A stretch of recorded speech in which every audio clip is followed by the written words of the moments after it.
name is Brett, and the slave name is Hewitt. And I'm a operating dude for Positive Vibes Bookstore.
Positive Vibes is no description actually for it. It started out as only a bookstore.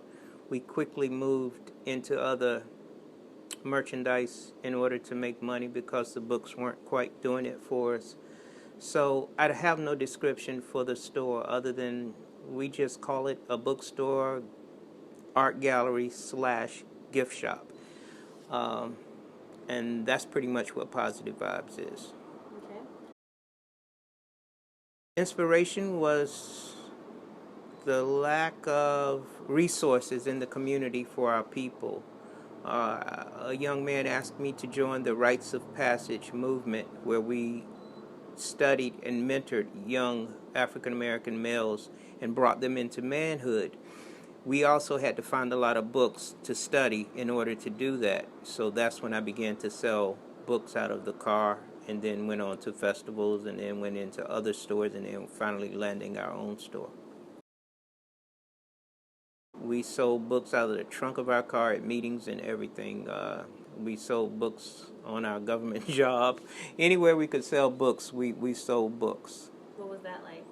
It was difficult. On the naval base, they even turned me in one time because they caught me selling a book. Of course, it was on my break time, but they said I shouldn't be doing that. But the captain of the base ended up really enjoying my knowledge of Africa and kept me in his office just to talk and enjoy all the information that I gave to him. It was of course, we had an impact in the community day one. I mean, with the first book sold, it changes people's thought patterns, and that's what happened to myself. Thinking as a jet mechanic on the naval base, making enough money, I thought everything was okay. Then I realized the community around me was suffering. So that's where I noticed the impact was as soon as we began to start selling books. People began to bring their cousins, aunts, and uncles, and other people, and I could see the impact being made. Initially, I didn't have a clear understanding of the impact because I thought I could just build a store, feed the people a bunch of resources, and then leave because my ultimate goal is to be in Africa. But the people kept telling me that they needed the store to stay. I didn't realize until about the second or third year, and then I realized, hey, this is something you're building. I don't know if we wanted to call it a legacy, but it was something that was being built that needed to stay here and continue to move forward with. So the store actually opened in 1996. We call it the 4th of July. That was the day that it opened in 1996. What was that opening ceremony like? It wasn't a ceremony. It was just myself and a few family, my immediate family, wife, children, and that's the way we started it. Nobody even knew we were here. We didn't have money to do much advertising or anything, so it was just some lonely, lonely days. That's all. Well, let me tell you what started the move into a business as a means of supporting entirely just an entrepreneur was when the government said that they were going to lay off on the government job that I was a part of. And they gave me options to transfer to Jacksonville. All around the country, they gave me options to transfer. I didn't want to transfer. I actually wanted out because I was making fighter planes to kill people. And studying wasn't really answering me about fighter planes to kill people. So I went ahead and I couldn't wait to take the small severance pay so I could leave. Didn't set too well with my then wife, who thought I was really being crazy to leave a quote unquote good government job to become an entrepreneur and to start from absolutely zero and work our way up. But she supported me the first 3 months of it, and I'm so thankful that she did for at least 3 months, and it enabled us to realize the dream and to realize that it could really come to fruition and to just keep working very hard at it, and that's what we did. A whole lot of more pressure that came on, but I guess I kind of worked better under pressure. I didn't realize it, but that's what happened. It just almost insurmountable amounts of pressure, but for some kind of way, because I guess the ancestors realized how critical or important the work that I was doing was, that, and it was of course beyond me, that we continue to thrive and make it.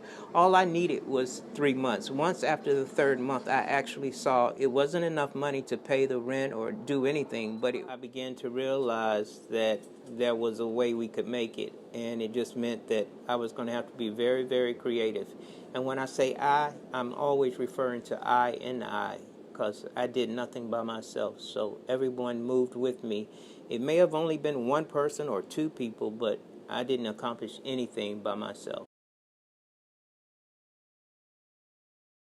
A young man came to me and asked for money to start a business, and I didn't know him that well. He was from Africa, and I told him, I don't want to give money out because I don't even know you. He said, give me the money, I'll work it, and then we can share the profits.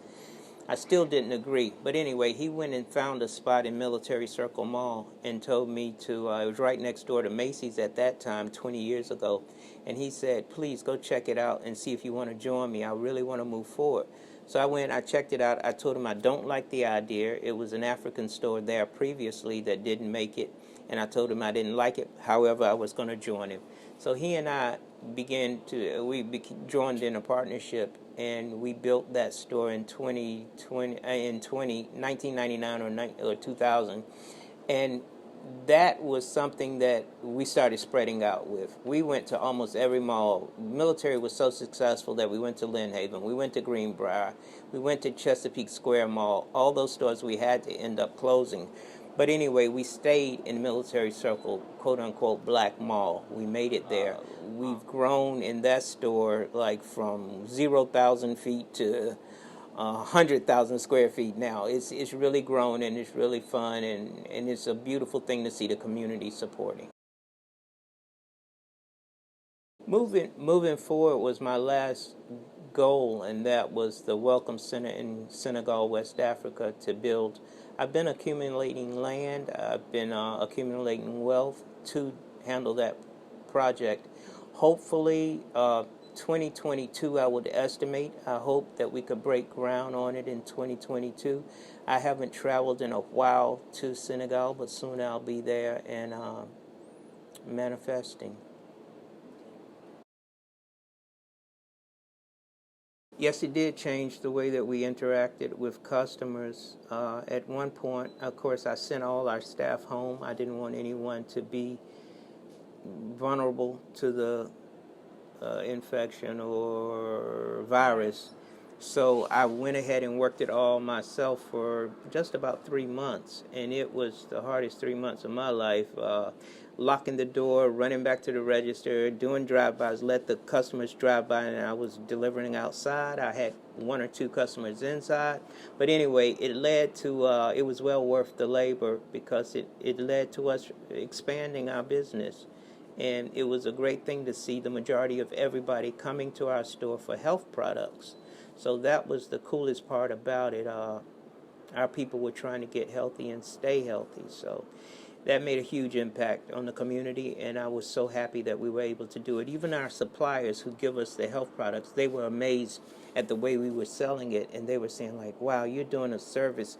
And I felt that way because I was tired, and I didn't think it was, I always questioned, do I need to go in, or should I close the store like everybody else is doing? And then I said it definitely wasn't greed while I was doing it, because I was fine as far as money went, so I wasn't going there every day for just for money. So it just got to the point when I saw how many people needed our products, I no longer questioned, was I doing the right thing? And I knew I was, so that's pretty much it. What keeps us is our people. What keeps me is our people. I get energy from our people. And our people are the ones who decided, not to mention, of course, always spiritual sides from the ancestors. So I continue to receive blessings, and I continue to give them. So the only way we're still there is because the community was there, and that's why we still survive today. Okay, we're on Facebook at Positive Vibes, and we're on Instagram at Positive Vibes VA. We have a website set up, positivevibesva.com.